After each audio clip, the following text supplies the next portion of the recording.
Dear fellow redeemed, we consider especially our reading from the Gospel of Luke, chapter 1. And then I suppose it would be a strange way to start by starting with God's words to Abram, 2,000 years earlier, 2,000 years before the birth of Christ, 2,000 years before Zechariah is standing there in the temple. Abram, who is 75 years old at the time, and his wife is 65, just got her first Social Security check in the mail. And God says to Abram a series of 7 promises, 7 statements, all bound up in one, that he and his wife Sarah would have a son. And the last of those 7 statements, that in him, in that descendant, all the families of the earth would be blessed. And the Gospel of Luke is part of the fulfillment of that. The Gospel of Luke is what we are looking at. The Gospel of Luke, written by a man we know, named Luke. The book has his name on it. But he wasn't one of the 12 disciples, not one of the 12 apostles, not like Matthew, the one also known as Levi, the tax collector, who recorded the account of his own conversion when Jesus said, "Come follow me." And then Matthew followed up with what is commonly now referred to as a Matthew party, where he invited Jesus and all of his Christian friends, and as many of his non-Christian friends that he could find, so that there would be opportunity for the Christians to meet and have a casual conversation with the non-Christians. Matthew. And we know about Mark, commonly known as John Mark, possibly related to Barnabas. Mark, who was possibly a traveling companion of Peter. Mark, who almost certainly, got his account of Mark from Peter himself. And so when you read through the Gospel of Mark, you see Peter is there figuring prominently. You see the words of Peter, the actions of Peter, the thoughts of Peter, his actions as he said, "I don't know the man." John Mark, the one who maybe even wrote himself in as that young man who fled the Garden of Gethsemane, and whose house, quite possibly, was the house that had a large upper room furnished and ready. And then we have Luke. We have Luke, who was not an apostle. He wasn't even a Jewish man. He was not descended from Abraham. He was a Greek. We have Luke, who was a believer from rather early on, the way he writes it. "I followed everything closely from the beginning." And he did some investigating. We have Luke, who was a doctor, and he was well-written, well-read, and he even uses technical medical terms to talk about some of the healings that Jesus healed, as well as a little bit of the professional courtesy, I suppose, where he glosses over the fact that the woman with the issue of bleeding suffered much at the hands of many doctors. Luke, who was, at least for a time, a traveling companion of Paul up near Thessalonica and Philippi. Luke, who wrote the first church history in 2 volumes. The Gospel of Luke, the account of the ministry of Jesus, and the book that we know as the Acts of the Apostles. And when Luke puts pen to parchment, he does so having investigated these things thoroughly. The idea of writing history is still, rather new at this time. But thankfully for Luke, there were a number of people still around who had walked and talked with Jesus personally and individually. And it would be, I would say probable, almost definitely, that Luke interviewed Mary, the mother of Jesus. And so when he notes in Luke chapter 2 that she treasured up all these things and pondered them in her heart, whether she said it exactly like that or just said, after the shepherds left and it was just a whirlwind of a week and we had a baby.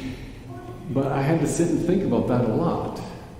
I thought back to the angels in the sky and the shepherds coming by. And here's Luke, part of the fulfillment of the promise that God had made to Abraham. That seventh promise, that in Abraham's descendant all the peoples of the earth would be blessed. And so Luke writes. He dedicates his book to excellent Theophilus, which, possibly his patron, the guy who is funding this project.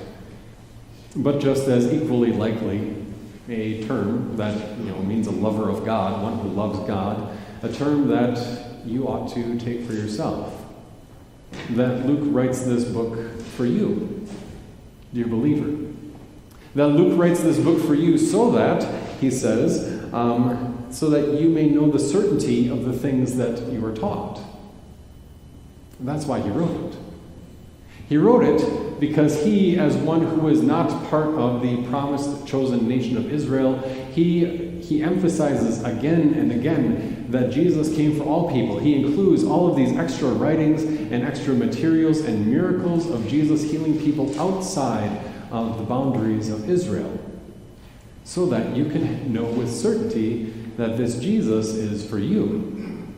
And he does a funny thing when he writes this book. Like if you read through the Gospel of Mark, the fun thing to do is just underline every time Mark says immediately. It just zips along like an action novel. But if you look at the Gospel of Luke, Luke does something that you kind of catch it, I suppose, when we read it in chapter 1.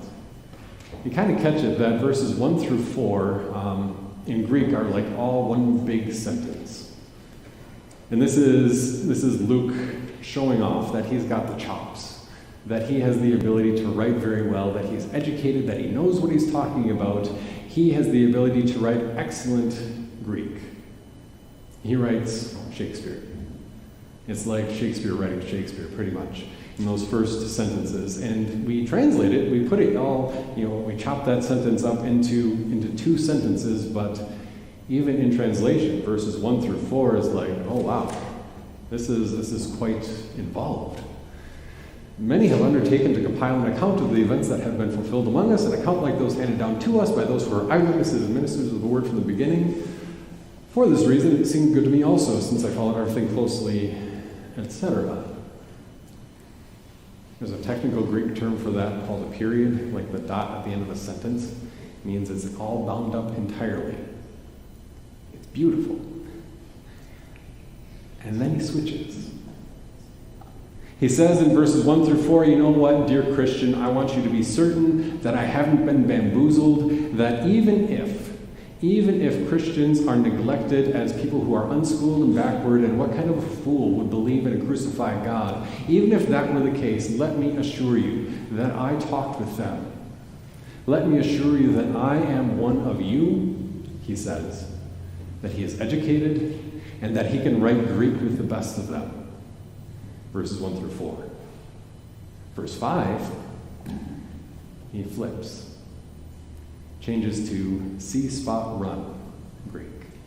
Changes to newspaper article Greek that is written for like a 4th grade or maybe a 3rd grade level. Straightforward.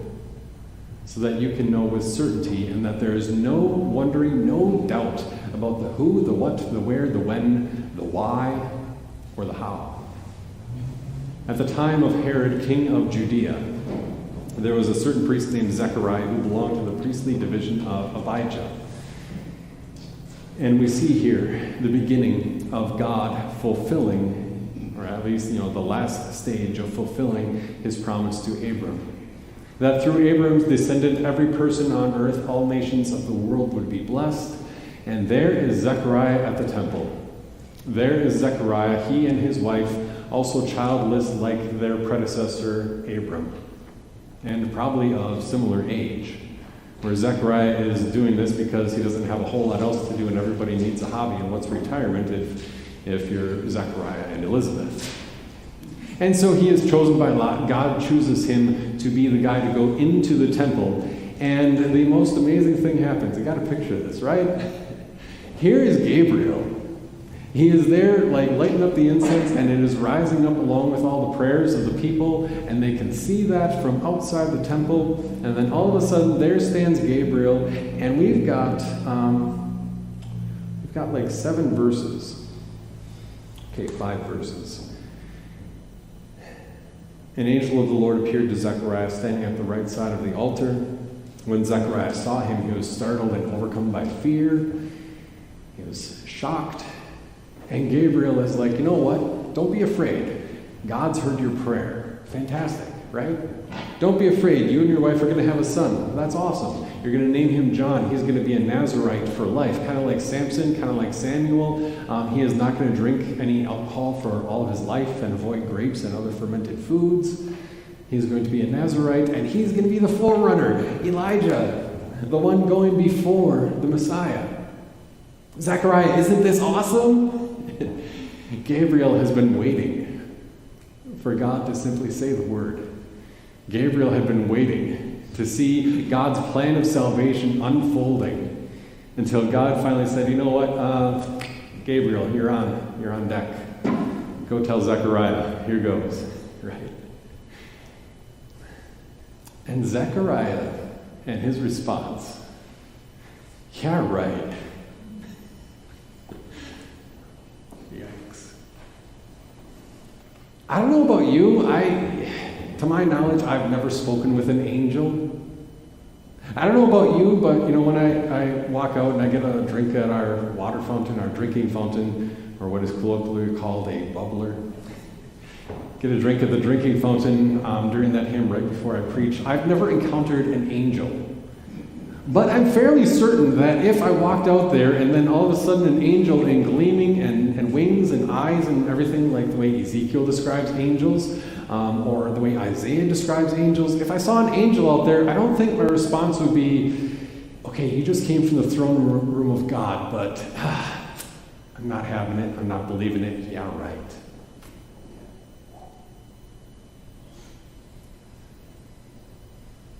And you see that.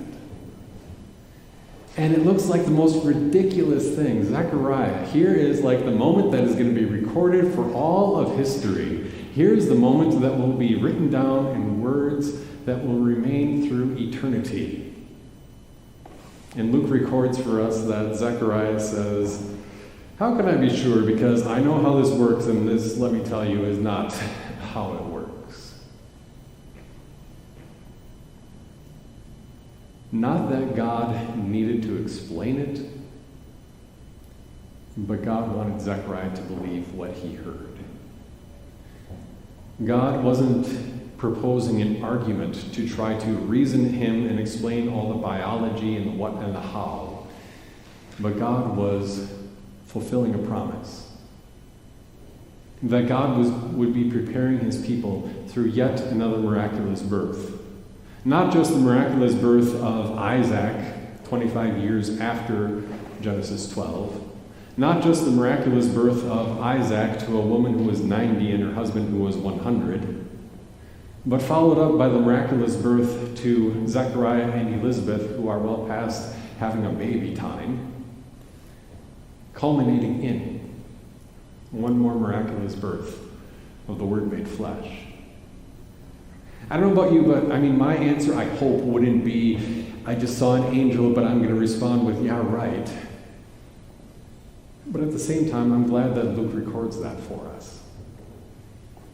Because the very objection that Zechariah gives voice to is the same objection that lingers in the background of all of human rationality. Human reason corrupted by sin that wants to know all the details, and God simply says, let there be. God simply says, this will happen. God simply says to Zechariah, to Abraham, to Mary, you're going to have a child. And human reason still responds with, yeah, right. But thank God that God recorded for us these words. This conversation between Zechariah and Gabriel. Thank God that Luke demonstrates that the Messiah isn't just for Greeks like Luke, but for doubters like Zechariah. For people who have questions that they want answered now, and yeah, God gives him a little bit of a discipline, and even though he can't talk, he has to finish out his term of duty for 5 more months. And think about it. But thank God that this Savior is for you and for me. For people who struggle, who have questions, and don't always necessarily bring those questions to the Lord the way that Zechariah did. But we have a Lord who came to us exactly as he said he would. And so he sends Gabriel to prepare his people. He sends John the Baptist to prepare his people. He sends Luke to write for you, most excellent Theophilus, believer. He sends Luke so that you see that this is a Jesus for you. That this Jesus isn't just for those who kept the law according to the law of Abraham, but also for those who are fallen or frail people, for those who have wonders and worries. That this Jesus came for those who sometimes express those doubts in a somewhat more bristly way as Zechariah did. How can this be? I don't get it, and I know how this is supposed to work. But that this Jesus is for you. That he has prepared a people so that you can know he has prepared you as a people. So that you can have the certainty that he came for you too. Because that's the overall theme that we'll see as we work our way through the book of Luke.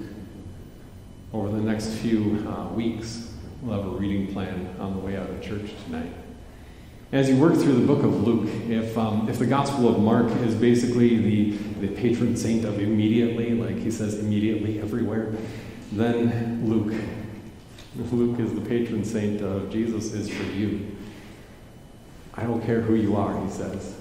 I don't care what your background is, what you've done, or what you've left undone. I don't care who your father was. I don't care the doubts that you bring to the table today, because your Lord has come to answer them.